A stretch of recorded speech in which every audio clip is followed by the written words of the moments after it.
Hello everybody. The purpose of this video is to train acolytes to assist in our worship services at Redeemer by the Sea. And you say, well, what's an acolyte? An acolyte in our church is a student that's in our confirmation program, typically 7th and 8th grade, and they're basically a helper to the pastor. The main function in our church is lighting the candles that you see behind the altar and also next to the altar. But there are some additional components as well. And of course, things are different now during the season of COVID. So I'll be talking to you about all that. So let's get started, all right? The first thing is, where are you going to be sitting during the service? Now again, a lot of this is different when we're during COVID. Right now, you would likely be sitting on the opposite side from me. My chair's over there right now, but this would be one of the seats that you would sit in. If you're at the traditional service. At our contemporary service, you'd be sitting with your family. Then what do you wear? Well, during the contemporary service, you can wear your regular clothes that you've come to church in. I do encourage you, if you're going to be acolyting, though, to wear something nice. Doesn't have to be super fancy, but not overly casual either, because you are serving, and so in the Lord's house and at his altar, so you do want to do so with dignity and respect. But at the traditional service, acolytes will wear robes that are found in this room that's down behind the altar. We call this the sacristy. And so when you enter this room here, you'll find that the acolyte cabinet is right next to, there's a pastor closet here, and then there's the acolyte cabinet. And it does have a number of other things. Just ignore the stuff that doesn't pertain to the acolytes. What you're looking for is a robe. You can find a robe that fits to your length. You don't want it so close to your shoes that if you bend down the slightest bit, you're tripping over them. But you don't want it to look like, a mini skirt either. So you want kind of the right length. It's better to go a little bit longer because you can kind of tuck up and blouse over a little bit the extra fabric if you need, because you're going to be wearing one of these things, this little rope here that you see with these tassels. This is called a cincture. Now what I'm going to do is I'm going to show you how to tie these here. I'm just going to set this down. What you want to do is grab the rope in a way that you line up the ends of the tassel, and then stretch that out so that now that it's even lengths, and then create a little loop around like this. Reach in and pull the other parts through. Now that now creates a slidable knot, if you will, or loop that you can drop down through the loose end. Wrap that around your waist, and then you'll be able to tighten that up and pull it nicely down the side. I will be here to help you with that, but the idea is that at the beginning of the service, you will find a robe, and we do ask that you arrive 15 minutes early, especially if you're going to be getting a robe. You'll find a robe that fits you. You'll get that cincture. It straps up. There's a Velcro piece at the top, so it should look nice and even. And then you're ready to begin. Then 5 minutes before the service, you are going to be lighting the candles. And you're going to use these. Sometimes they're called a snuffer. Sometimes they're called a rook. Sometimes they're just called the candle lighter. And you notice that there's two parts to it. One is this bell here, and that's what's used to snuff the candles out. The other is a wick that comes out of the end. There's a little handle right here that will put the wick out and bring it back. So what you'll do is you will light the candles. Now, what I'm going to do is actually show you how we light the candles. And so just wait 1 minute, I'll be right back. All right, so again, you'll notice this is the bell part for snuffing the candles out. And then this is how that handle works to put a little bit of the wick out. You don't want as much, believe it or not, you'll have a fire on your hands. And then if you've never used one of these safety lighters, they have a mechanism on it so that you kind of have to do two things at once. One is you have to press this down before you pull the clicker back. If you don't press that down, you can't pull the clicker back. So you press it down, that releases the gas, and then you pull the clicker, and that lights your flame. Okay?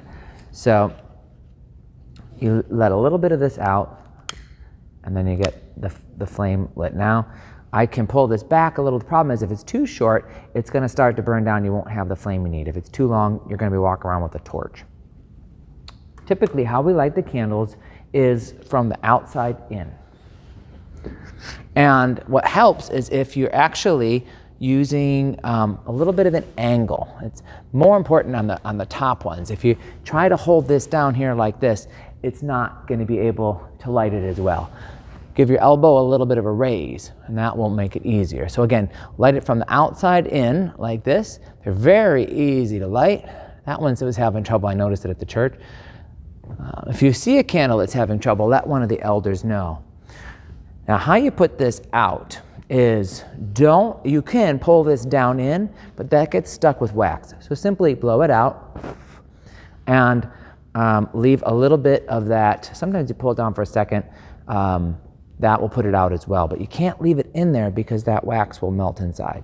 So now this is ready to be put away, and of course you would light those candles, and then you would cross over, light those candles, and then you would light the ones on the altar behind me. Now, something else is important is every time when you're serving, again, remember the idea is you're serving in God's house, so you want to respect, or what we call reverence, the altar.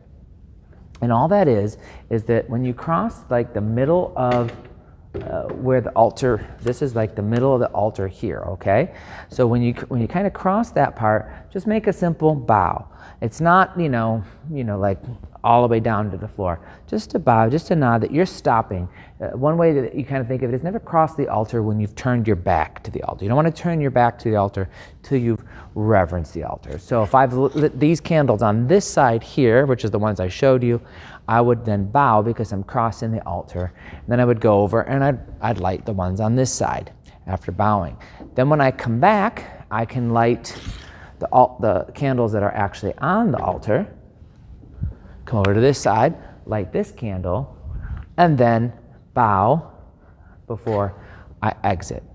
Similarly, when you put them out, do them in a symmetrical fashion from the outside in.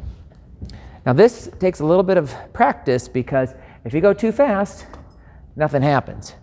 You have to hold it, but you don't want to be there all day long. If you go too slow, the folks in church get a little bit nervous that you're not going to be able to get them out before the end of the service. So got to time it. And again, the angle sort of helps on this. Doesn't take too long, but you do have to kind of be deliberate.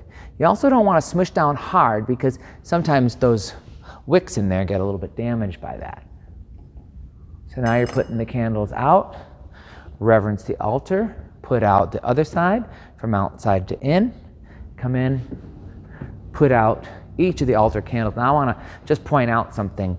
These tops here are bigger than the ones on the wall. So if you have the small bell, you need to be really careful to line it up. Big one's a little bit more forgiving, but a little experience here, you need to hold it a little longer on these ones. You'll think it's out, you pull it off, it's not. Sometimes people laugh because I've had acolytes try like 6 times to get the candles out, and I promise they're not trick candles.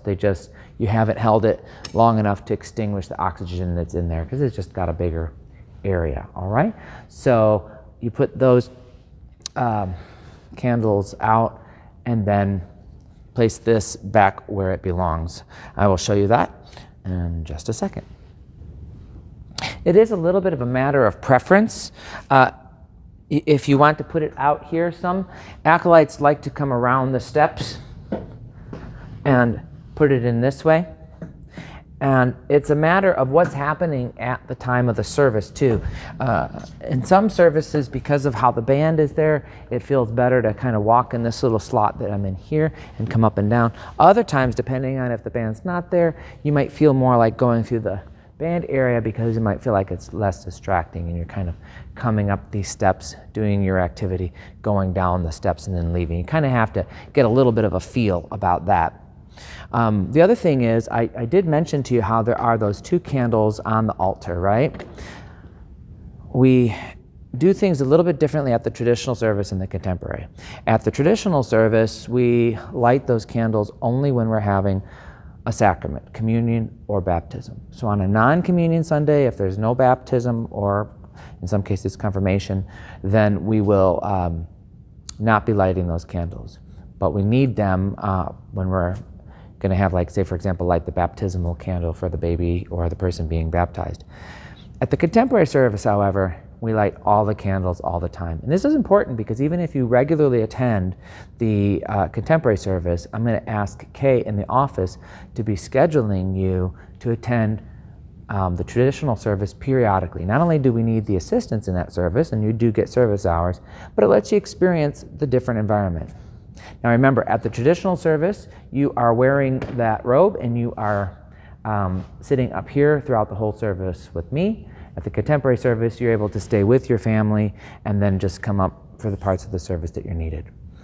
When we light these candles, now at the traditional service, we light them 5 minutes before the service starts, and we put them out during the closing song.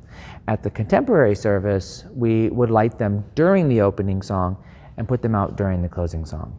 Right now, because of COVID, things are a lot different, so just pay attention to the special instructions about when to light them and when to put them out. So that is the main thing that you'll be doing as an acolyte, is to be lighting the candles at the beginning of the service and putting them out at the end. The next biggest thing that you will be doing is assisting with communion. And what happens is, again, I'm going to give you what the regular way is. COVID is very different. During COVID, there's no acolyte assisting. All you would be doing is lighting the candles and putting it out, because we're not collecting those cups from them. But when we're able to return to where people are receiving communion around the communion rail, is people are kneeling down, and the acolytes and myself and the elders, we're going around on the inside of the communion rail as people are coming up and being guided by the ushers to and from.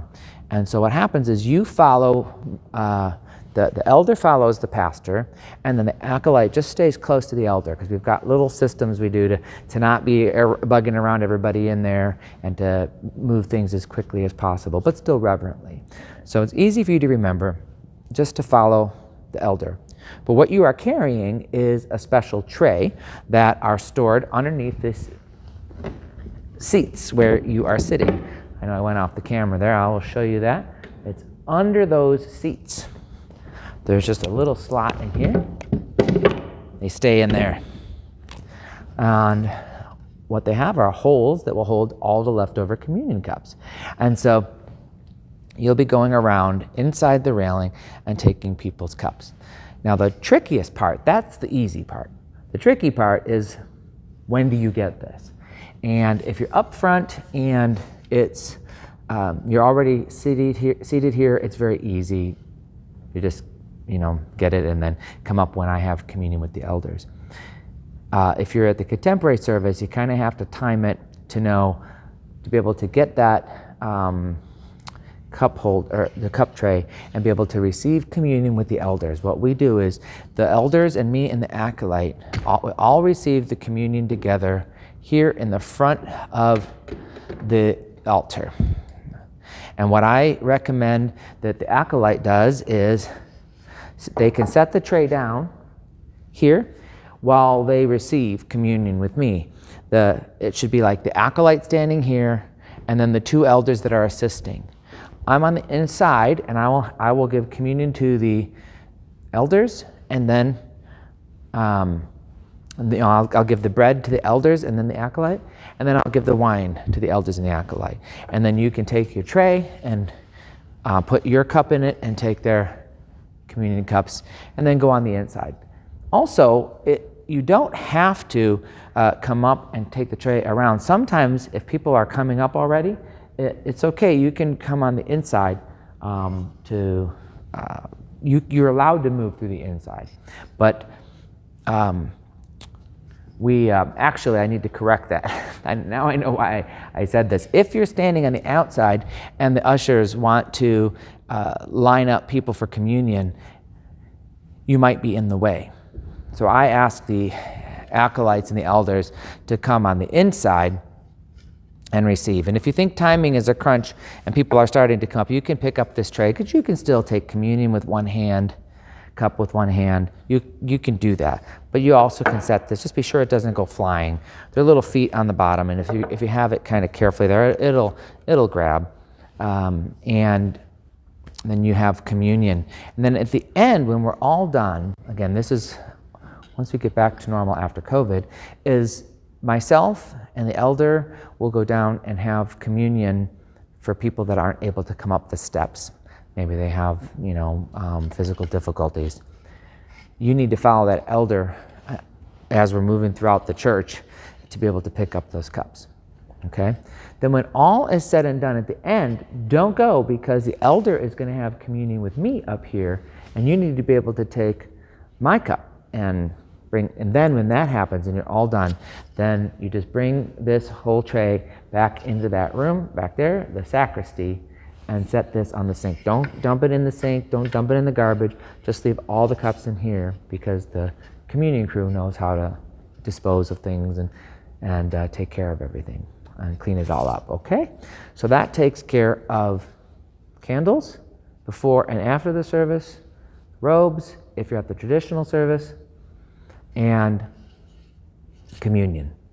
Now, that will be the vast majority. Something to keep in mind, though, is as an acolyte, you are there to help. Sometimes before the service, I'm a little bit busy, and I might say, hey, can you put my water bottle out by my seat? Can you go ask the elder a question for me? Oh, go to the back. You don't have a bulletin. You need to get a bulletin. Sometimes they put it on your seat. Sometimes they forget. So you have to be prepared to do extra little errands if necessary. But probably the other biggest thing that the acolytes will do is participate in processionals. And so I am going to show you the processional cross next. Now again, this is kind of set up this way because of COVID.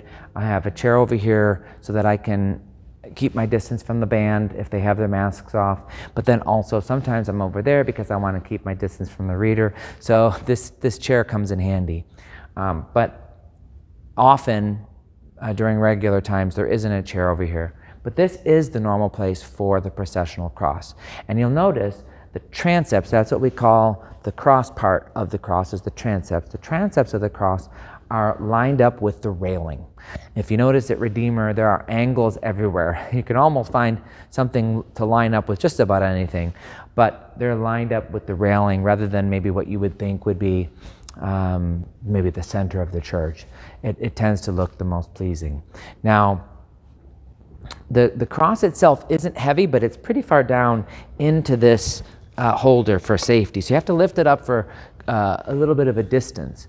When you're carrying the cross, the way that you want to do it is you don't want to keep your hands too close together, because then, well, now you've got that, they call it a moment arm in physics, and it can kind of get away from you because your hands are so close together. If you put your hands a little farther apart, you have more control of the sway. The other thing is, if you keep it too low, I'll see if you can see what I'm talking about. If you have it too low to your feet, down here, you might be hitting it while you're walking. But if you have it too high, not only is it harder to carry, but now when you go through the doorway in the back of the church, you might be hitting the doorway. So you want to keep it at a decent height so you're not hitting it with your feet and your elbows are out. That's just kind of the best way to carry this cross. But when you do that, always keep the transepts of the cross lined up, facing. You don't want to walk down with it like this, like one arm of Jesus is leaning in front. You want to be able to see that cross nice and square with your shoulders. And what'll happen is, I'm going to just move the camera over here. Typically, what you're going to do is you will be leading the procession. If you're carrying this cross, you're going first. And I will tell you, hopefully my microphone will work over this distance. We'll see. So I'm just going to stop it just in case I have trouble with that. And you're going to be leading the processional with the cross. Again, if we've started outside, you have to lower it and don't bang it on the way in.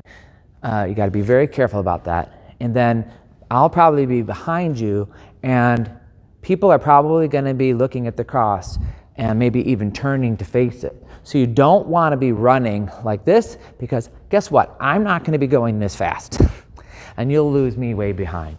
But you don't want to go so slow that when you need 3 verses of the song, to get up to the front of the church, okay? You're leading the processional in, and I'm following you. Now, when you get to the front of the altar, and this would normally be the time where you would bow because you're reverencing the altar, you bow, the cross doesn't. Keep the cross nice and straight, and you bow your head.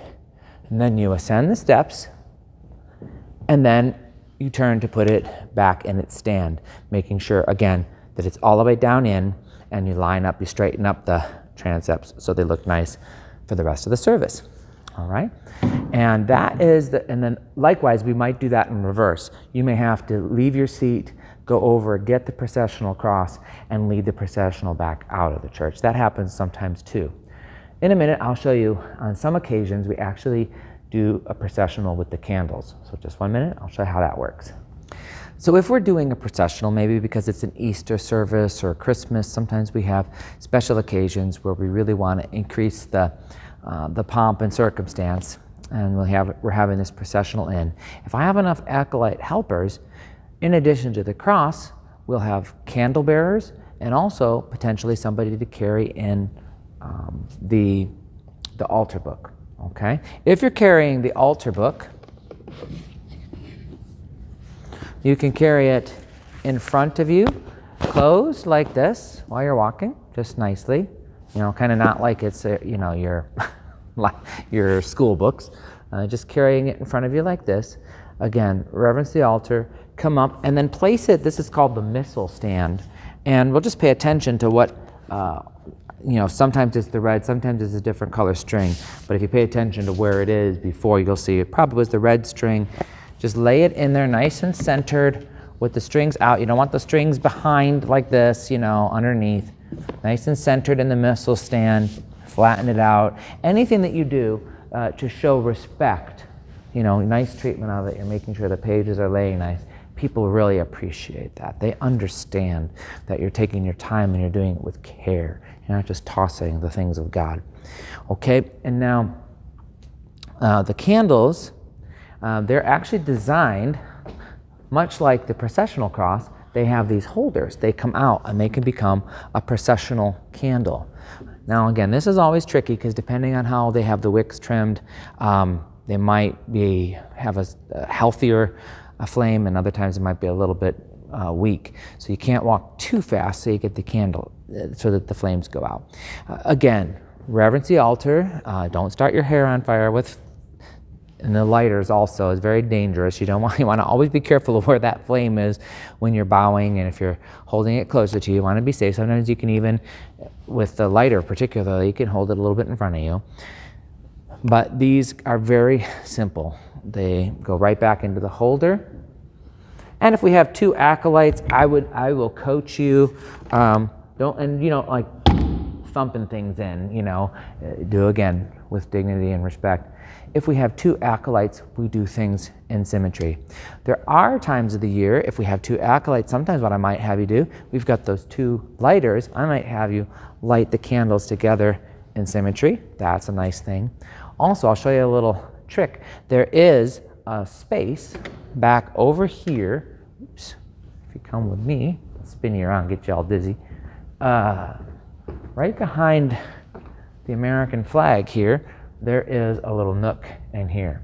And sometimes what we'll do is we'll hide the extra lighter there.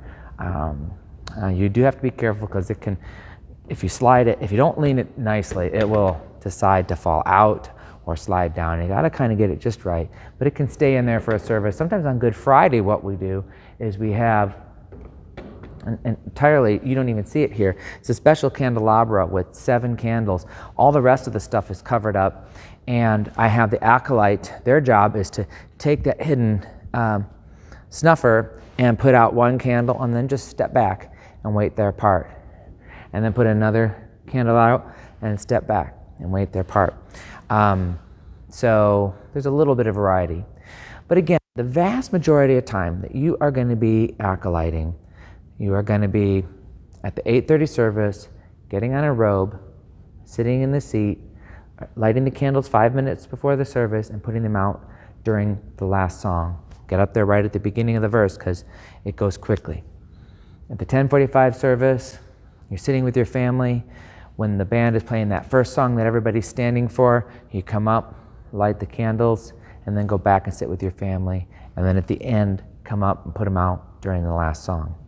If it's communion, get that tray, join the elders for communion. If you go too slow, you're going to have communion with me at the end, and that's not really the way it's supposed to go. You need to get up here and have communion with the elders. And then don't leave. The end of the service is so close. Once you go and you put that communion tray in the sacristy, if you're at the 10:45 service, don't go back and sit with your family, because I have a quick closing prayer and a farewell, and then it's time to put the candles out, and then you got to come and walk back in front of everyone. So just kind of maybe hang out in the sacristy for a minute or two, and then it's time to put the candles out. I think that's just about everything. If you get here early before your first Sunday acolyting, I can help you, whether it's with that knot, working the clicker. I can let you test out lighting some candles, so you're not just doing it for the very first time and never having practiced. Also, you can ask, maybe pay attention if we schedule some of the experienced acolytes first. Now you know what to look for, and you can kind of, be paying attention. And those experienced acolytes can also help you as well. And the elders really know what's going on. One other thing too, if you ever notice that wick is getting really low, it's one of the reasons we have two. They're usually not both out at the same time. Let the elder know. It's their job to replace those, and they need a little bit of notice. If it's like right at the beginning of the service and you're like, neither of these lighters have any candle and any wick in them, they don't have much time to adjust it, or address it. So I think that's about what you need to know in order to acolyte at Redeemer by the Sea. Again, remember, you're a servant. You're here to help, so arriving early is very helpful. Paying attention to maybe if I'm giving you some visual cues, and then listening to the elders too. They may have something special that they need you to do. It's part of what your role is here. All right, well, I'll look forward to seeing you acolyting at Redeemer, God willing, sometime soon. And in the meantime, if you have any questions, just let me know. God bless you.